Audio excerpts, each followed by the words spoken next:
ba ng kaibigan? Halina at sumama sa Barkadahan kay Kristo. At ngayon, narito ang mga kabarkada ni Kristo. Magandang gabi po sa inyong lahat. Ito po ang inyong among sa Himpapawid, ang Director po ng Commission on Catechesis ng Archdiocese of San Fernando, Pampanga, no? Si Father Pep Bakay po ito. At welcome po sa ating Tuesday episode ng ating lumalaking radio program, ang Barkadahan kay Kristo. And of course, nakikinig pa rin po tayo sa ating paboritong radio station, ang 91.9 Bright FM Friends tayo, no? And it's July 21, yan, 2015. At kompleto po ang ating Tuesday Barkada. Nandito yung ating mga Go-Go Girls. And of course, may special guest tayo. Ayan, okay. So, bumati ka muna, Sister Son, sa ating mga listeners. Okay, magandang gabi po sa inyong lahat. Ito po Sister Zon Kayanan, coordinator po ni Father Pep sa Commission on Catechesis. Yan, and today is the 16th week in Ordinary Time. At meron po tayong santo na kapiestahan niya ngayon. Although hindi po siya madalas naririnig, pero sasabihin ko pa rin po, si Saint Lawrence of Brindisi. Isa siyang pare at doktor of the church. Yan. Yan. Nakala ng iba pagka-doktor sa simbahan. Oo nga. Talagang doktor na may stethoscope. Nanggagamot. Pero no? Yan. Ayan, pag doktor po matalino, may mga ginawang libro para sa simbahan. Achievements at contributions niya sa simbahan. Okay, Sister Rose, bumati ka muna sa ating mga listeners. Pinagpalang gabi po sa ating lahat. Si Sister Rose Putong, inyong barkada sa Himpapawid. Kumusta po kayo dyan? Huwag po kayong aalis at sama-sama po natin pagnilayan ang mabuting balita. Salamat po. Okay, thank you so much, Sister Rose. And of course, ang ating bigating si Sister Joanne. Pinagpalang Martes po, nagabi sa inyo. Ito po ang inyong barkadahan kay Kristo, Sister Joanne Salangsang po. Hingin po natin nawa ang banal na espiritu na maintindihan natin at tumalima sa puso natin ang mabuting balita ng Diyos ngayon. Okay, thank you so much, Sister Son. Of course po, ayan, ang special guest po natin. Hindi na special. Po, hindi. Kumbaga sa mamon, ordinaryo na lang. Our beloved Hindi kasi regular na tayo. Archbishop No? Emeritus, Apong Seto. Ayan. Okay. Ay, magandang gabi po at mabiyayang pakikinig. Ito po ang special ice cream. Flavor of the man. Flavor. Ayaw ko kung flavor, baka disflavor. Among last week po sabi nyo, sangkol. Kaya nga, no, talagang napakasaya pag nandito yung ating Archbishop Emeritus, no? Opo. And of course, binabati natin yung mga kaparian na nakikinig rin sa atin, no? Every evening may mga paring nakikinig sa ating mga seminary fathers dyan. Yan, no? At saka yung mga, of course, yung ating cathedral priest, no? Nakikinig din sila. Andyan. At mga ibabang pare, no? Hindi ko nababanggitin dahil ayaw nila magpabanggit niyan, no? And of course, tomorrow, mamaya na siguro yung aking announcement no, may General Assembly kami. Clergy General Assembly. Tomorrow yan sa Arsobispado, no? Mamaya ko na ibibigay yung detalye, no, ng aming General Assembly. So, kumusta naman yung nyo, yung maghapon ninyo? Kahapon, kasama ko nasa Nueva Ecija ka. Yes, yung aming batch, ang batch 88 ay nagpunta sa aming isang kaklase dyan, no?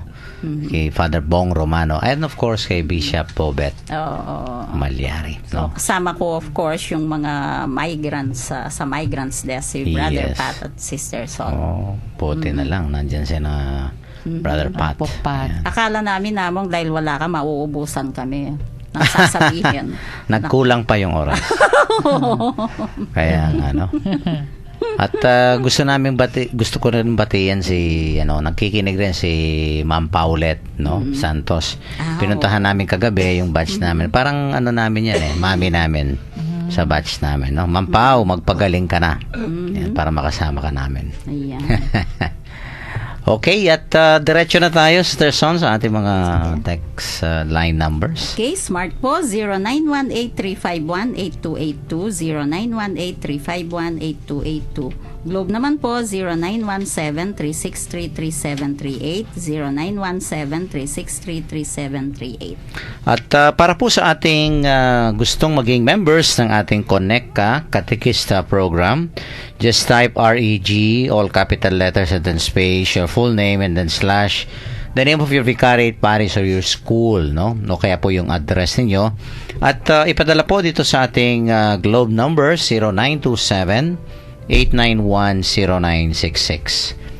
Ulitin ko po, 0927-891-0966.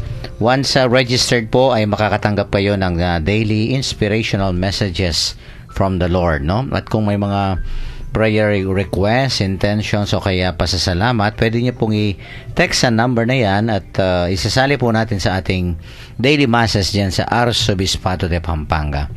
And we would like to thank Sister Son Basco, no, for maintaining our SMS service para po dito sa ating Connect Ka Katekista program. Okay, at kung gusto niyo naman pong manood sa internet, nasa www.ustream.tv. Then, i-search po ninyo yung Bright FM 91.9. Kung gusto niyo naman pong marinig yung mga nakaraang episodes, nasa Facebook account name Barkadahan kay Cristo Pampanga. Yan. Thank you kay Longlong Pascual for maintaining our Facebook accounts. Yung counseling number po, 0922-831-5967. Sa mga gusto pong humihingi ng payo, no? Pwede niyo pong i-text sa number na yan. Okay, sino ba yung babasahin po sa atin ni Sister Joanne ang ating ebanghelyo, no? Napakaikli yung ating ebanghelyo ngayon, no? Sa gabing ito. Pagbasa ng mabuting balita ayon kay San Mateo. Nagsasalita pa si Jesus sa mga tao nang dumating ang kanyang ina at mga kapatid para makipag-usap sa kanya at naghihintay sila sa labas. Kaya may nagsabi sa kanya, "Nasa labas ang iyong ina at mga kapatid. Gusto ka nilang makausap." Sumagot si Jesus sa nagsabi sa kanya, "Sino ang aking ina? Sino ang aking mga kapatid?" At itinuro niya ang kanyang mga alagad at sinabi, "Narito ang aking ina at mga kapatid. Ang nagsasagawa sa kalooban ng aking Ama sa langit, ang aking kapatid na lalaki at kapatid na babae at ina." Ang mabuting balita ng ating Panginoon. Pinupuri ka namin, Panginoong Jesus. Sige po, yung brief reflection ko po. Ang gospel po natin ngayon, it's about the true family of Jesus. No po? Nung unang panahon po, ito ang hinarap ng ating Panginoon. Yung cultural mindset at expectation ng mga tao noon, yung bang pressure ng isang closely knit family and clan. No po? At ito ang tamang-tamang hinarap ng Panginoong Jesus, no?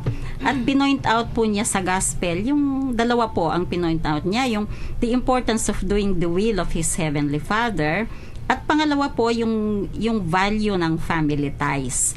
Pero ni-raise it niya to another level na mas mataas, ano po? Kasi po yung bang kapag ang mga tao nagrarally sila sa isang one common cause, no, halimbawa po yung pagtulong sa mga typhoon victims, yan isang common cause yun. Para bang makikita natin magkakapatid tayo, and then we transcend blood ties, no, para bang we should understand the larger scope ng common humanity. Yan po, o nga po, importante yung value ng family ties, dahil lalo na po tayo, we are family oriented, at tamang-tama po nandito si Aposeto na for how many years hinawakan niya yung family and life apostolate, no po. Kaya nagtama po siguro sa pagdating niya dito ang gospel ngayon, the true family of Jesus. Okay, thank you, Sister Son. Sister Rose? Our gospel for today is telling us that our faith is not all about doctrines, commands. It's all about relationship. Our relationship with God. If we have a good relationship with God, everything will follow. Magiging maganda na rin po yung relasyon natin sa kapwa natin. Kasi we will be more loving, more understanding, more forgiving. And the reign of God is on earth is within us po. Yes, Ayan.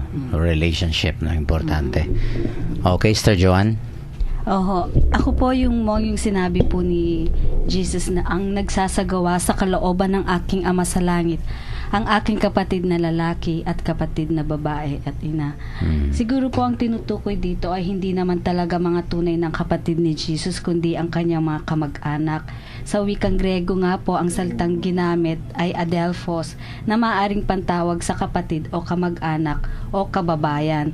Kaya nga sa tagpong ito, hindi natin maaaring sabihin na may mga kapatid talaga si Jesus. Diba po, yung mga iba yun kasi ang intindi nila eh. So sa unang tingin po, parang itinatakwil ni Jesus ang kanyang ina at mga kamag-anak. Pero ang totoo po dito, isa po itong pagpapuri sa kanila, lalo na kay Maria sa kanyang ina, na una sa kanyang mga tagasunod. Ginamit lamang ni Jesus ang pagkakataong ito upang iparating sa mga taong nakikinig sa kanya ang napakahalagang mensahe. Yun nga po ang pagsunod sa kalooban ng Diyos, ang batayan sa pagiging kabahagi ng kanyang kapamilya. Ang obedience po kasi it includes the sacrifice of everything else. Kung baga po, lahat po ng possession mo, isa-sacrifice mo, yung sarili mo, yung feelings mo, yung time mo, or yung free will mo. Yun nga po yung nangyari kay Mama Mary at saka po si Jesus, na yung sabi niya nga doon po sa agony in the garden, nagdadasal siya na alisin sa kanya yon yung cup po na yon, no? Pero sabi ni Jesus, ang kaloob mo pa rin ang siyang maghahari. So yun po, nung namatay, nahinayaan po ni Jesus na mapako siya sa krus para iligtas po ang ating kasalanan, ito po yung pagsunod niya sa kanyang Ama, dahil ito po ang gusto ng kanyang Ama. Yes, very good, no? Napakaganda nun, no? Alam mo, ginagamit ng mga born na ganito na lamang kay Maria. Siguro, i-explica ni Apong Seto ito. Okay. O nga, dapat ay alam natin ang background na Opo. itong sinabi ni Jesus. Sino ang aking kapatid? Sino ang aking nanay? Ano? Dito ay hindi niya ininsulto ang kanyang physical, biological mother, si Maria. Marami siyang Maria, utang na loob sa kanya. Pero tinatapas pang lalo at lalong pinupuri si Maria. Dahil si Maria ay hindi lang nakikinig sa kanyang salita, kundi ginagawang kanyang kalooban. Behold the handmaid of the Lord, be it done to me according to the word. Obedience. Tama, obedience. Kaya tinataas niya ang antas at ang level ng tunay na pakikiugnayan natin, yung ating sabi nga ni Rose, relationship natin sa Panginoon.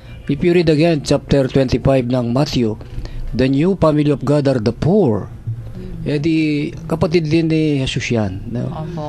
Whatever you have done to the least of my brethren, brethren.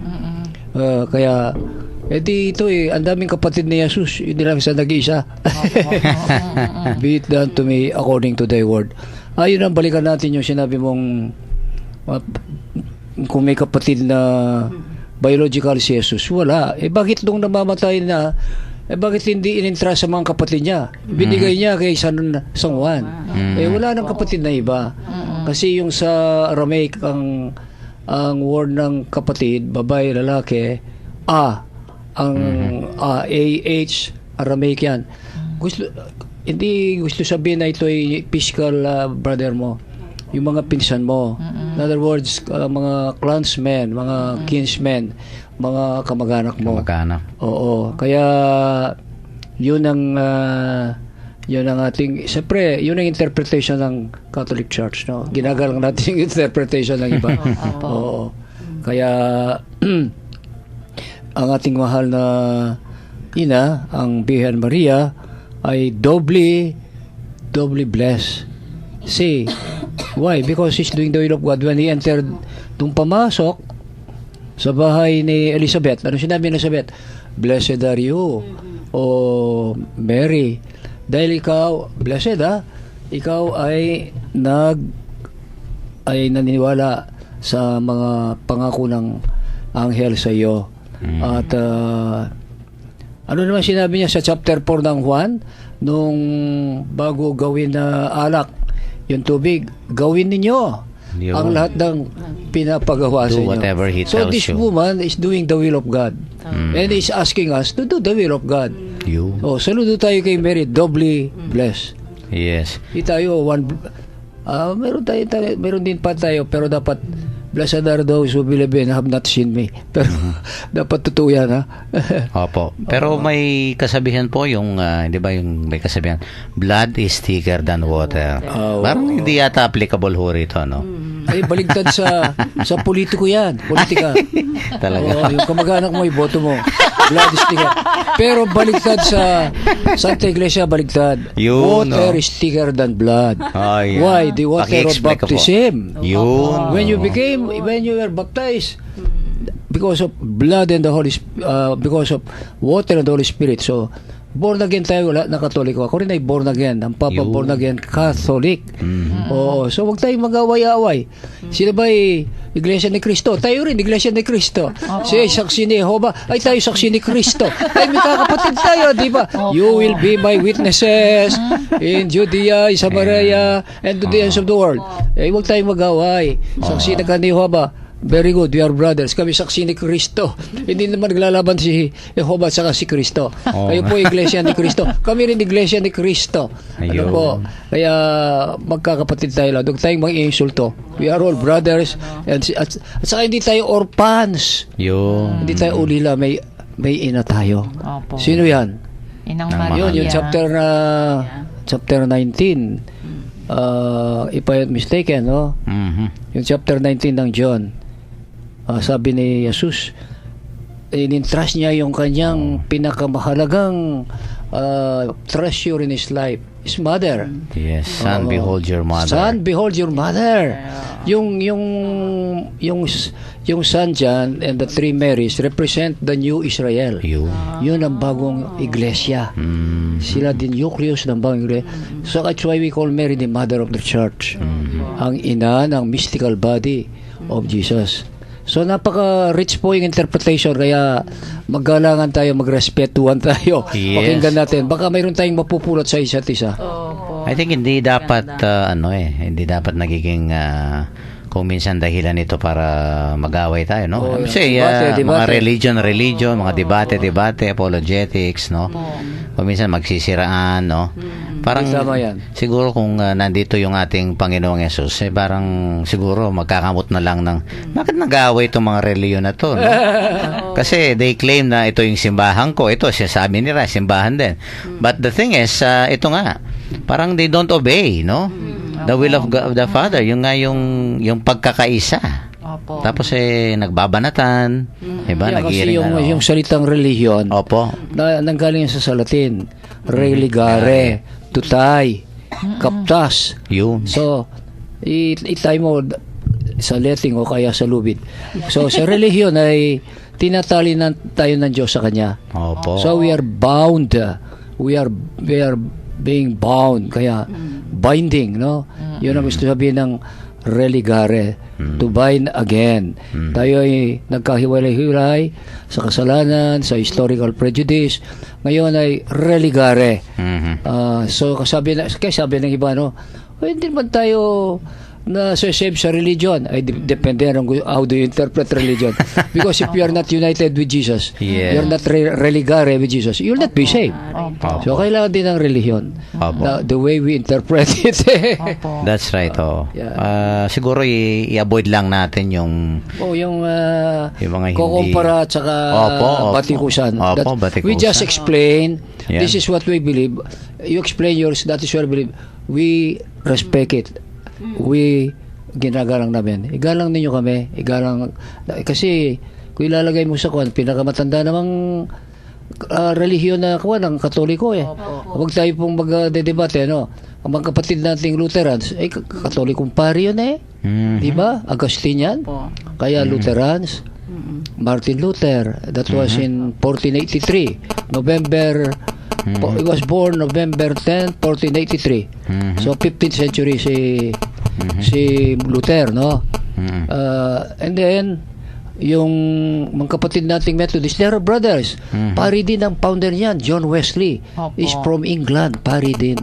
Calvin, yung sa Switzerland, Geneva, is also a Catholic. Catholic priest po.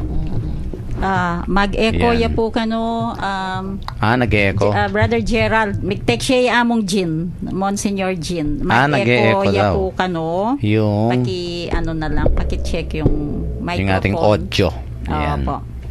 Okay. po. At napakagandang okay na po kaya. siguro point yun, no? Yung nasabi ni Aposeto sa atin. And I think, yun nga, pagka nanonood ka ng TV, no?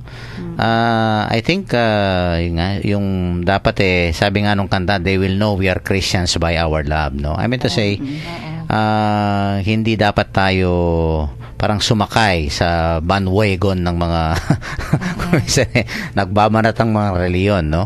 Although talagang minsan binabanatan tayo, no? At nawawala yung ayun nga itong pagiging dapat pamilya natin, no? Our relationship with the Lord, no?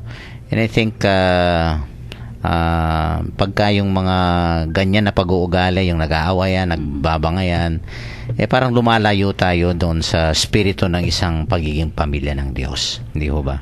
Tsaka Pagdasal, siguro- let us pray for one another. Yes. Opo. At saka po siguro among we should look forward to the year 2019 wherein we will celebrate the year of interreligious dialogue. Yan. Ay, oo. very good. Napakaganda po yan. Isang preparation natin sa Jubilee Saka year. yung 2021, Opo. preparation natin for the first Mass in Cebu. Opo. Yun. 2020. So, Ay, we walo will nung mabiyak ko forward pa kanita. Ay, opo, siyempre po. Hindi kayo pa po mo. Siyempre naman po. Opo. Siguro po paghandaan natin yon, mag-guest tayo dito ng mga ibang religion, no? Oh, why not? Year of interreligious Oo, dialogue. ecumenism. Oh, Oo, yung ecumenism, pinakamalapit opo. na kaibigan ko, yung ating mga kapatid na Methodist. Methodist, so pwede tayo mag-invite ng Opo, why ano. not? They're very, very close to the Catholic Church. And I think there are some, although siguro few lang, na kuminsan nakakasama natin sa ating programa. Yung bang nakikinig din sila and Opo.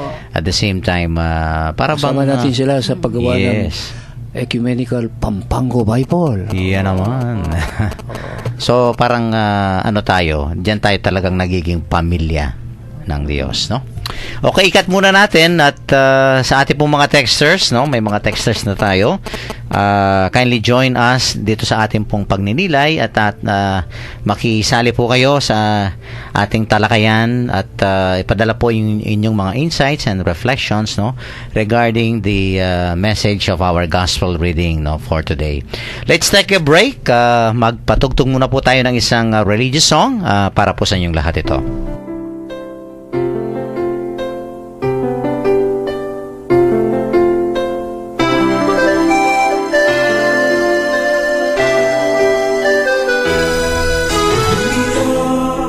Ang batasan ng saran,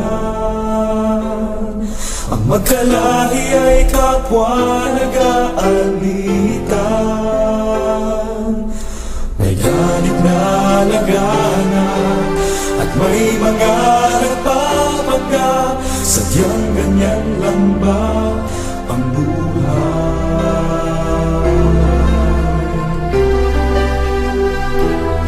Kung sino-sino na ang ating nasisisi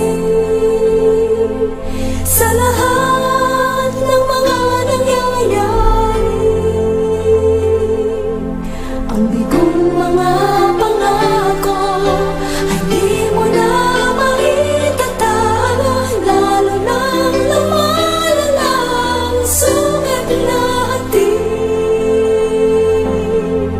Kaligtasa'y kailangan na, pagkat naghihintay sila sa ating pagkakaisa.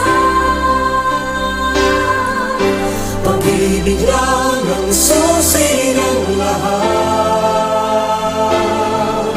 kung siyang nagbubuklod sa ating lahat.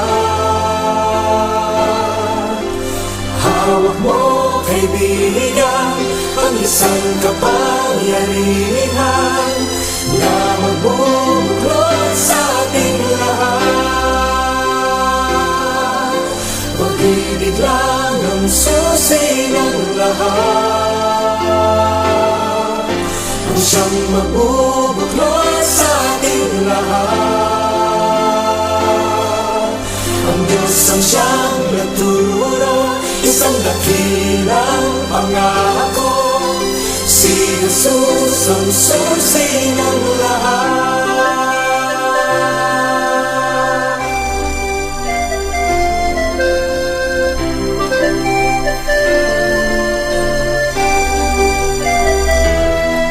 Sino-sino man ating nasisisi sa lahat ng mga nangyayari. Ang iyong mga pangako, hindi mo na maitatago. Lalo nang lumalalang sugat natin. Kaligtasa'y kailangan na, pagkat naghihintay sila Sa ating pagkakaisa, pag-ibig lang ang susi ng lahat. Ang siyang magbubuklod sa ating lahat. Hawak mo, kaibigan, ang isang kapangyarihan na magbubuklod sa ating lahat. Pag-ibig lang ang susi ng lahat. Ang siyang magbubuklod sa ating lahat. Ang Diyos ang siyang nagturo, isang dakilang pangako. Si Jesus ang susi ng lahat. Pag-ibig lang ang susi ng lahat. Ang siyang magbubuklod sa ating lahat.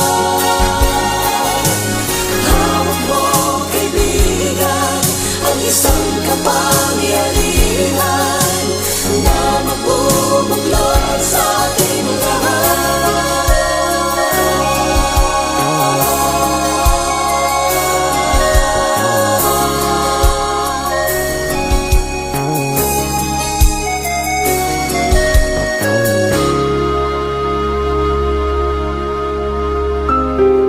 Nagbabalik po ang Barkadahan kay Kristo, ang radio program ng Archdiocese of San Fernando, Pampanga, no? Napakaganda po nitong ating ebanghelyo sa gabing ito. Ito nga, no? Sino ba yung pamilya ng ating Panginoon? Sino ba yung mga magulang niya, mga kapatid niya, no? And I think it is very clear that he went beyond blood relationships, no? Ito't sabi ng Panginoon, no? Sino ba yung kanyang kapamilya, no? Yun daw gumagawa, no? At nagiging masunurin, no? Sa kalooban ng kanyang Ama. Yan po ang basihan. Yan. Tayo ba'y kapamilya ng Panginoon at tayo ba'y ito nga, no? Sumusunod sa kalooban ng ating Ama, no? Okay, may mga texters yata tayo. Yung sa akin Okay, po, sige. nagpapabati lang from Santa Rita, Pampanga, Jorens Ria Salunga. Ayan. Okay. Jorens. Okay. Oh. From Good evening, Santa Rita. Jorens. Opo. Okay. Galing naman po kay sa 8427, good PM, pamilya, asa ng pamilya ko? Ba't ako walang dalaw sa jail? Kinahiya ba nila ako? Nako. Pero andyan ang 91.9, Apuseto at Apong Pep. Kayo na po ang pamilya ko. At kasamahan ko dito. Ito po pala ang pamilya ko. Salamat kay Lord. Ay, salamat Kasama po kayo sa aming mga panalangin at sa aming mga concern sa inyong pananampalataya. Yan ko minsan nakakalungkot yan. Yung bang, of course, kadugo mo. So, of course, may in-expect mo rin, di ba? Inaasahan ko minsan na nakadalawin ka, kaya maalala ka man lang, no? Pero I think, let us not lose hope, di ba? Yan, we have a greater, no? Family, yan, no? Parang mas malaking pamilya po ito. Na dapat, sama-sama tayo, no? Na talagang, no, magtuturingan tayo magkakapatid, di ba? Okay, may ano ako from 8822, no, yung sa ating Connect Catechist sa program. Thank you very much po for the messages every day. Maka-inspire and encourage us to follow Jesus. Ayan, God bless. Yan, may nakakatulong itong ating yung Connect Kakatekista program, no? Okay, isa pa rito from 9111. Yan. Sabi niya, the essence of being a Christian is it is a relationship. Ito nga yung sabi ni Sister Rose kanina, no? It is founded on trust, affection, commitment, loyalty, faithfulness, thoughtfulness, compassion, mercy, helpfulness, encouragement, support, strength, protection, and other many qualities that bind people together in mutual love and unity. And God offers us the greatest of relationships, no? The union of mind, heart, and spirit with Himself, the very author and source of love. Wow, ang galing nito Ito ay mayroong practical application sa ating pagka mamamayan. Ay pagka-election, kung minsan ay ginagawa nating absolute yung family relationship, no? Opo. Tsaka yung utang na loob. Yan. Mahirap talaga yan sa kultura natin. Pero kailangan ay itaas natin ang antas, ang level ng ating pagkakamag-anak, pagka sa ikabubuti ng mas nakararami for the promotion of the common good, no? Lalong-lalo na yung pagkataas ng dignidad at kaunlaran ng mga mahihirap, ay magpipili naman tayo ng mga leader na hindi lang yung kanyang pamilya o kaya yung kanyang nuclear family o kaya yung extended family. Ang tinitingnan lang natin, nakikita po yan natin, nakakalungkot sa ating politika, no? Pagka hindi mo kapartido, hindi mo kamag-anak, ay hindi mo na tutulungan, no? At hindi mo bibigyan ng mga proyekto. Kaya mahirap na sagawa ito sa ating kultura, pero yung kultura nagiging hadlang kumisan sa ating kaligtasan, ano?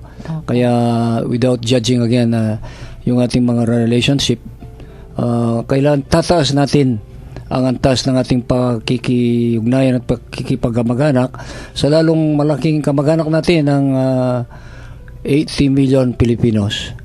Ayun ang ating kapamilya. Yes, no?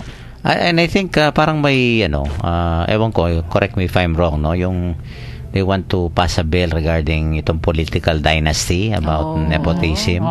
Diba? Dapat noon pa yan Ano ho ba yung epekto nito, Aposeto? Yung may political dynasty tsaka nepotism? You need what do you call this? Implementing guidelines or regulation. Ay kung hindi papasa ng Kongreso, hindi gagalaw yan. Hindi gagalaw. Maapektuhan po sila Oo nga po, kaya hindi pinapasa noon So, wag na lang po siguro natin iboto yung mga pamilya. Yun na nga. Sana matuto tayong bumoto ngayon. Siguro tingnan mo muna. Sa isang lugar naman, yung pamilyang yan ay kumisan yan na naman may mabuti rin pamilya. Patriarchs. Saka sila lang ang mas nagiging leader doon. May exception yan. Sa isang lugar, kumisan talaga mayaman, yung clan. Pero honest naman, nagbabanyo yan. Kasi sila lang magaling dyan. Kailangan edukasyon na naman. Ituro natin yung ating mga anak para magiging leader sa future. Pero yung nakikita nga natin sa struktura ng ating sosyedad ay dapat bigyan ng pagkakataon yung hindi natin kamag-anak. Pati sa sa business at sa mga kumpanya, di ba? May mga ruling kuminsan diyan na bawal mag-asawa o kaya bawal magkapatid, no? I don't know. Pero I think even in the corporate world ay mayroong ganun mayroong isang ngayon, kilusan, MAD, Movement Against Dynasty. Ayun, that's a movement daw. Meron mga dynasty, no? Kasi nga kuminsan talagang nakukulayan, no? Yung mga desisyon o kaya ano ba yung mga transaction dahil nga yung blood relationship ay pumapasok diyan, no? Okay, may isa pang texter tayo. Okay. Galing po kay 2272. We live our faith in a concrete here and now. We do God's will best when we are grounded on our present realities and on Jesus in the church and in the world. Thank you po. Yan, okay. Opo, kaya pagka tinanong ni Jesus, who is my mother, who is my brother, ilipat natin sa ating panahon. Ngayon, sino ang ating mother or brother? You look around.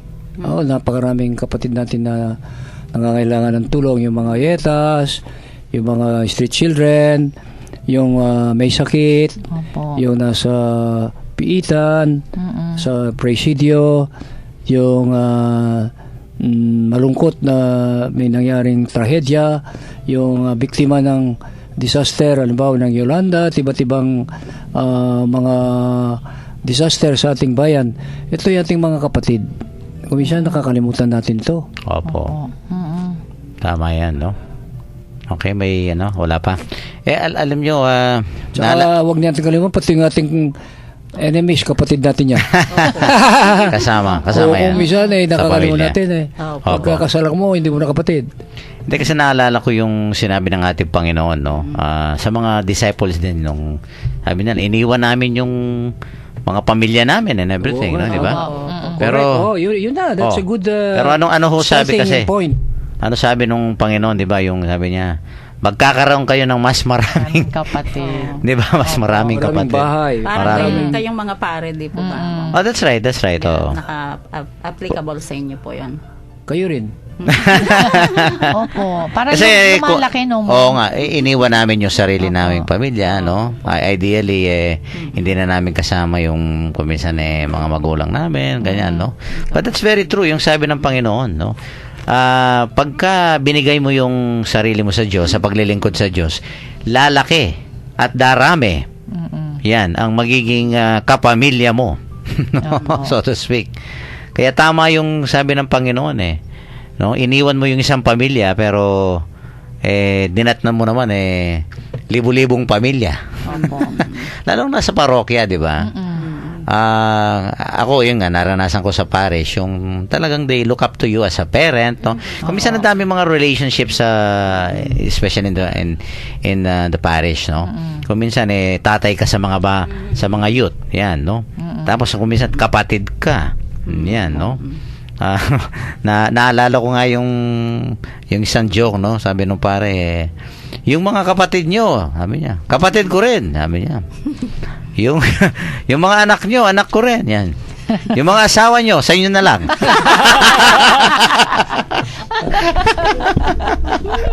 Diba? Yeah, doon sa That's very clear talaga na talagang darami naman, no? Darami, no? Pagka sa parokya talaga, no? Yung iba't ibang levels of relationship, no? Kinds of relationship, no? Kaya na tayo, di ba? Kayo. Kung minsan may relasyon kayo na bilang ina, okay? May relasyon kayo bilang isang kapatid, yan. May relasyon kayo bilang isang kaibigan, di ba? Ang dami natin Ang dami natin. And especially when you really get involved, no, in serving the church, no, the parish, naku, talagang darami yung mga kapamilya mo. Yeah, dito natin siguro yung spiritual relationship na bakit tayo lang ang tinatawag na father ang pare, no? O tayo father, spiritual father. Halimbawa, sabi ng iba, hindi ko na father, bakit tinatawag kayo hindi na kayo biological? Si Abraham is called father. Anak tayo lahat. So, depende yung interpretation. Yung kay San Pablo, kay Timothy, Titus, ang aking anak na aking isinalang sa pananampalataya. Ano, nanganak bang lalaki? Opo. He's a father. Saint Paul is a father. So, there is only one father in heaven. Our father, who art in heaven. Kami hindi kami father, kami pader. Our father, who art in heaven. Kami mga pader. Gusto sabihin, we participate by analogy the title father. Yun. Kasi yung father provider, nagbibigay ng caring, no? Protection. Section. Limbawa, para kaming nanganak, pag bininyag namin yung sanggol, para kaming nanganak sa faith. Yun. Sinilang namin dyan sa you are born again by water and Holy Spirit. Who is the instrument of that? The priest. Father. So, ay may father. Oo. Pagka nagbibigay ka ng buhay, nagbibigay ka ng kalinga, nagbibigay ka ng protection, nagbibigay ka ng katatagan, para kang father. Para kang father. Among pag Father's Day po, may nag-greet sa inyo. Marami. Marami. Minsan grandfather pa eh. Dito, we greeted. Tsaka tingnan mo, kung minsan ay, how will I address you? Bishop, Archbishop, Puseto na lang. Opo. Hindi yung titles. Tingnan nyo, Lolo Francis. The Pope. The Pope is Lolo. only called a father. Hindi cardinal, hindi Holy it's called Father. Holy Father. No? Father. Ama. Kayo rin, yung biological father, you participate in the fatherhood of God. Oo. Hindi na namin sinasabing tayo Father Diyos. Kaya nga. Father lang. Alam niyo, tuwan-tuwa si Pope Francis nung nakita kasi Lolo yung Kiko. Lolo Kiko. No? Kami may t-shirt kami, ha? Yung Lolo Kiko, binigay sa amin ng Social Action Center, no? Nung papal visit, yan. Talagang, very curious siya. Ano ba itong, yung Lolo Kiko, no? But I think it was Cardinal Chito who explained it to him na they're calling you ay parang ayan nga Godfather, no? Parang ganon, no? At tuwang-tuwa daw siya. Kaya it's more of a gesture of real affection. Yung, no? Love, no? O pagka lolo, gusto sabihin na ikaw ay pet ka ng lolo, ikaw ay malapit na paborito sa iyo. Yung apo Hindi mo. pa siguradong minsan may pumunta sa akin ng lola. Sabi niya, Among, tulungan mo kong bigyan ng recommendation, gusto mag-aral sa grade school. Yun. Ito, imagine, obispo ka, nagre-recommend ka sa grade school. Saan ka? Sa Ateneo. Ay, sus Mario Sepic ako. Yun ang love ng lola sa kanyang apo. Oo. Di ba ito yung mga surrogate parents pag yung OFWs wala? Yes. Yung lolo, lola, ang tatay, nanay. Kaya sabi ng mga Westerners, why is it that you do not have many houses for the aged? Yeah. Because we take good care of our lolos and lolas in the house. Our house is the caregiving facility. center facility. Napakaganda yan, no? Hindi ka nagagastos. Wala ka ng budget na mga sa Amerika mayroong mga nursing houses. Oo. Hindi kailangan because of the love, affection, caring, closeness ng lolo at ang apo at ang apo. Opo. I think it's not the physical house but it's the atmosphere, no? It's the spirit, 'di ba? That's right. Ganyan din sa sa parokya, no. Ako ito kay yung sa arsobispado, siyempre may mga maliliit kami, no. Hindi ba sa parokya, no, may mga junior kayo. Tapos may mga youth kayo, no. Tapos may mga young adults kayo, di ba? May mga young professionals, no. Tapos mga married. Tapos may karoon din kayong mga senior citizen. Di ba? Kaya tingnan natin, no. Of course may advantage at disadvantage ang ating kultura. Opo. Yung close relationship, yun nga may obstacle yan para magpakasipag tayo sa common good ng mga mahihirap. Pero meron ding magandang positibong aspeto. Halimbawa, napakagandang it's beautiful to get sick in the Philippines. Especially peri lolo lola. Pagka may sakit ang lolo lola, darating nga po, siguro puluray nga po mo. Ingmetong susuklenta ka, ingmetong kukukuha na ka. Ingmetong iwana ka, ingmetong apisa na ka bitis. Ingmetong pepepe na ka. Wow! Kasantining mate kaya ti Pilipinas. Masantinging sakit kaya ti Pilipinas. Kaya nga luwang kultural ay tal, kung na ka mo kayang caring ng nursing house. Goodbye. Goodbye. Oo. Kaya po ito ay isang treasure na dapat nating alagaan sa ating family relationship. Ito yung sa Sinodo Oktubre ng Papa at saka yung mga ating mga obispong delegates doon, ipagpatuloy nila kung paano lalong tangkilikin, suportahan, ingatan ang pamilya sa buong mundo. Oo. Yun ang Sinodo o General Assembly ng mga obispo sa Vaticano sa October. And I think sa next year yan, the Eucharist and the family. Year of the family. Oo. Napakaganda. Talagang I think it's really high time today, no, na we really have to emphasize yung mga family values natin, no? Dahil talagang maraming mga yun nga yung modern influence that really affect yung ating mga traditional Filipino Catholic values, family values natin. And I think it's about time na tamang-tama yung preparation din natin yan, no? International Eucharistic Yes, Congress. Eucharistic Congress. 51st, ha? Yes. 1937, noon ako sinilang. 1937. 1937, ha? International Eucharistic Manila. Congress sa Manila. Ngayon, after 78 years, ay International Eucharistic Congress na naman sa Cebu this time. Oo. Last time, Manila, ito Cebu. Oo, no? So pagdasal po natin, yung kahon ninyo, piso para sa pondo ng sa misa ng mundo, ay punuan na po ninyo ang kahon.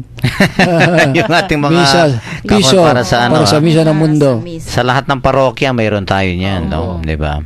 At napakaganda talaga na yung Eucharistia at ang pamilya, no? Opo. Parang yan, no, sa bahay, 'di ba? Ang hapagkainan, 'di ba? Yan, kaya no.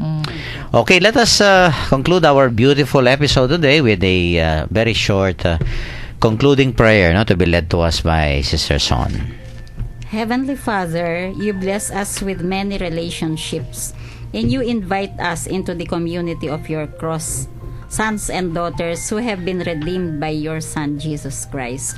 Help us to love my neighbor with charity, kindness, compassion, and mercy, just as you have loved me in all of my relationships, in all that I do and say. May I always seek to bring you honor and glory. Amen. Amen. Okay, bago yung mga paalam natin, may isang announcement. Tomorrow is our Clergy General Assembly. Yan. July 22, 2015. Yung ating mga kapatid na pare, no? At ang ating pong venue, of course, is the Arcibispado de Pampanga Function Hall, no? Our schedule is from 9 a.m. to 12 noon. Yan, may lunch po tayo, no? At ito po ay kinommunicate na sa ating circular number 25, no, series 2015. Okay, greetings and paalam, Master Rose. Yeah. Sige. Paalam na po kami at masaya yung aming talakayan ngayon. Let us value our relationship, Yeah. especially sa mga kapatid po natin na nangangailangan ng ating panahon. Very good. Ayan po. Thank you. Bye-bye. Thank you so much, Sister Rose. And of course, Sister Joanne. Marami pong salamat sa lahat ng sumaybay at nakinig. Ito po ang inyong barkadang kay Kristo, Joanne Salangsang. Hanggang sa muli po, paalam. And Sister Son. Maraming salamat po. Ingat po kayo palagi, and good night and God bless. Ayan, final Binabati blessing. po si Monsignor Eugene at saka si Father Joel. Alam ko nakikinig kayo dyan. Yan, Opo. Sana po ay manatili tayong malapit sa ating mga senior citizens, mga lolo. Sometimes they are lonely, no? Yan, Ang lonely. mga kapatid natin sa Presidio. Yes, okay. Paalam na po kayo at yung ating usual blessing po sa ating mga tagapakinig. Sa ngalan ng Ama at ng Anak at ng Espiritu Santo. Amen. Amen. Mapagmahal naman, salamat po sa regalo ng binigay mo sa amin na pundasyon ng sibilisasyon at ng lipunan, ang pamilya. Sana po hindi lang magiging pamilyang physical ang aming pamilya, kundi pamilya ng anak ng Diyos. Isang pamilyang naggagalangan, nagmamahala, nagsasakripisyo at naghahandog ng lahat ng mga regalo at mga grasyang binigay mo sa amin. Sana ito'y gamitin namin sa paglilingkod sa aming mga kapwa, lalong-lalo na yung mga leaders namin sa sosyedad. Sana po sila'y maging tunay na servant leader na tingnan ang tunay na ikasusulong ng dignidad at kapapakanan at kaunlaran ng aming mga kapatid na sa cultural minorities, yung mga hihirap, walang hanap buhay, yung may sakit, yung nag-iisa sa kanilang pamilya, at lalong-lalo na po yung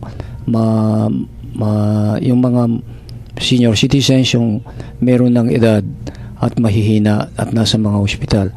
Ito ay aming hinihiling sa pamamagitan ng Kristo ang aming Panginoon. Amen. O, ikaw mag-bless. Sumainyo ang Panginoon At sa sumayo rin. at pagpalain tayo ng makapangyarihang Diyos, ang Ama, ang Anak at ng banal na Espiritu. Tapos na po ating programa. Humayo ko mapayapa at maraming salamat sa may-ari ng stasyon na ito, 91.9 0.9. FM.